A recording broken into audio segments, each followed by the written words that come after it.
If you've ever felt stuck chasing client work or wondered how to turn your skills into a business, I've been there. That's why I started a YouTube membership program on this channel called Filmmaker Alchemy, a place to share the behind-the-scenes strategies for hybrid production and monetizing your content. From mastering your camera to blending creativity with smart business practices, I'll show you how to make your passion sustainable. It's not about going viral, it's about building a career that works for you. Become a member now and take your filmmaking to the next level.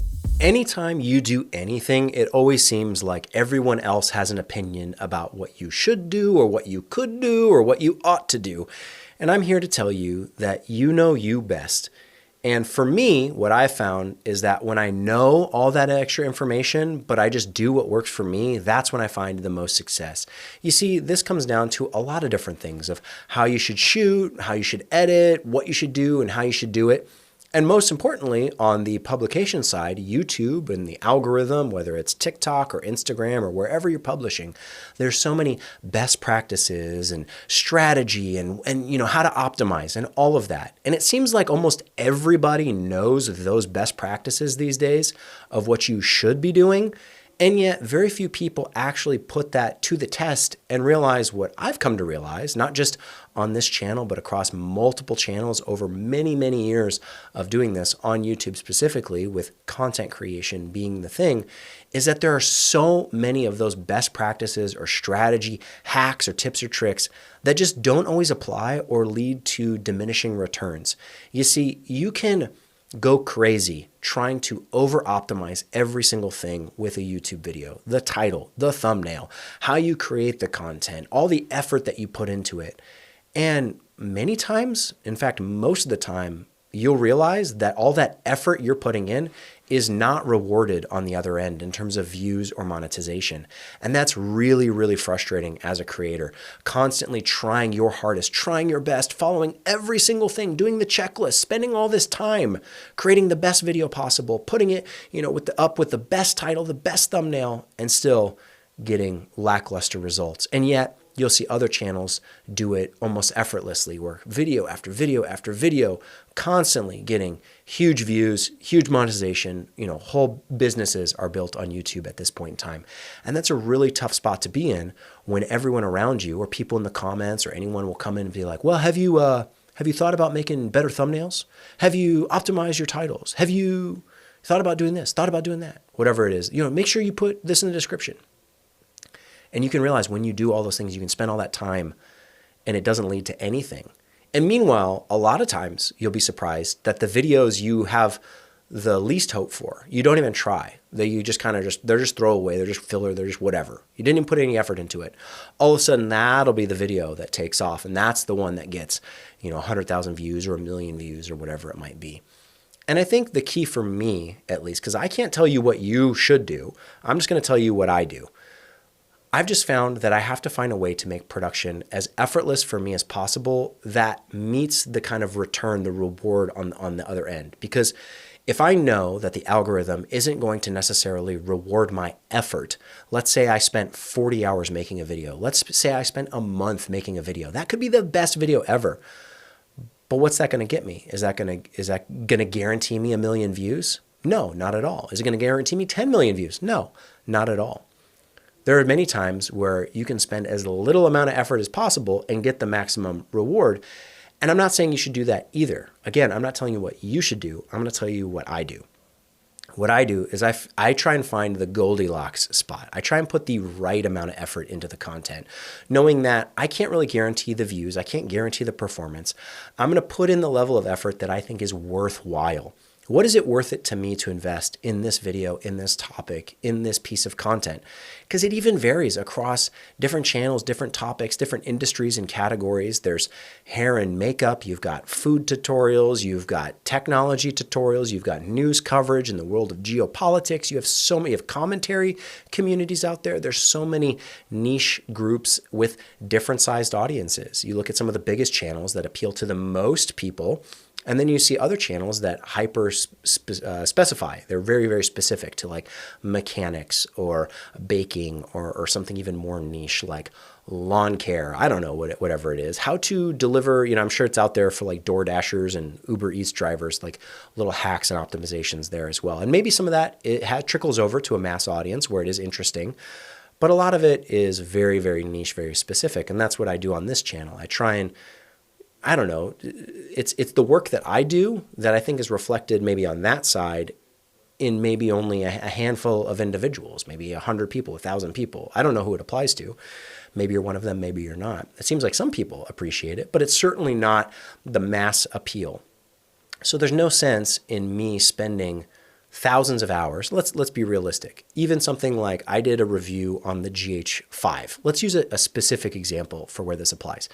I did a review on the GH5 years ago when that first came out. Very, very popular video for the people who are interested in Lumix. And to this day, I think that video has probably tens of thousands of video views. I don't know exactly what it's at, but certainly a decent amount. Something anyone I think would be happy or proud with.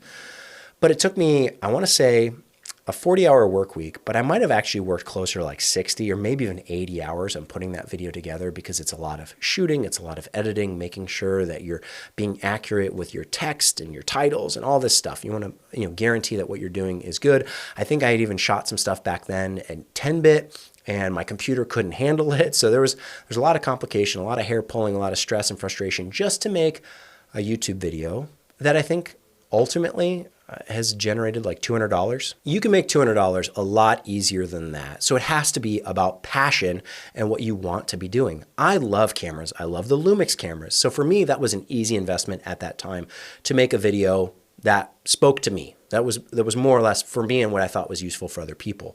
But as a business, as a financial, mode of income, that doesn't make sense. And I see a lot of people who are built on passion. They love creating content. They love sharing it and they're putting it out on YouTube. But there always has to be a way to make that add up and make sense financially. You can't just keep running off a passion because what happens when that passion runs out? If there's no financial incentive, if there's no monetary income based on that content, then it kind of burns itself out. It kind of, the well runs dry a little bit.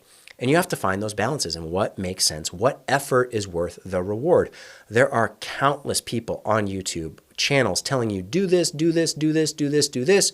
And I guarantee you can follow every one of those things that they tell you should do and still end up with 100 views or 1,000 views. Something that in the grand scheme of things is relatively insignificant.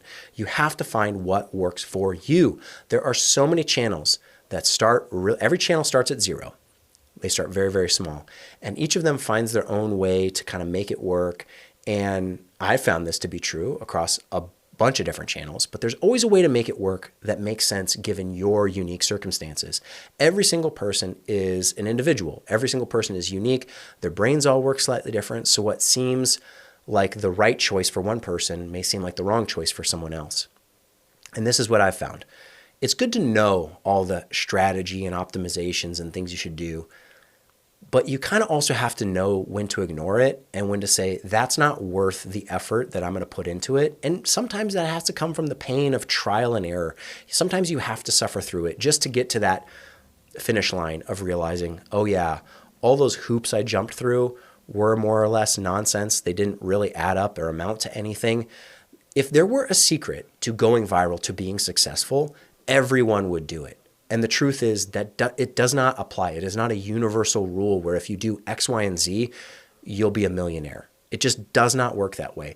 And there will be people who say, I'm wrong, that's not true. If you do X, Y, and Z, guaranteed to make millions or whatever.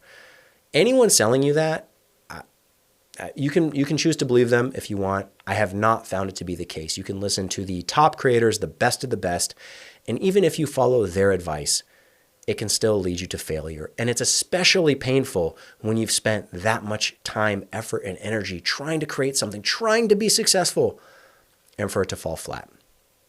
I would encourage you, if you want to make content, do it for yourself.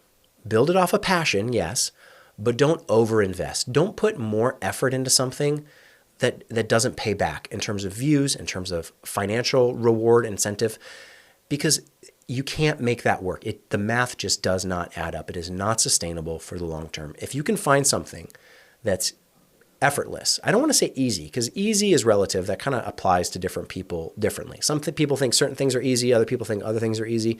I think back to school, and like certain kids always enjoyed math. They thought math was easy. Other kids thought reading was easy. Everyone's a little bit different.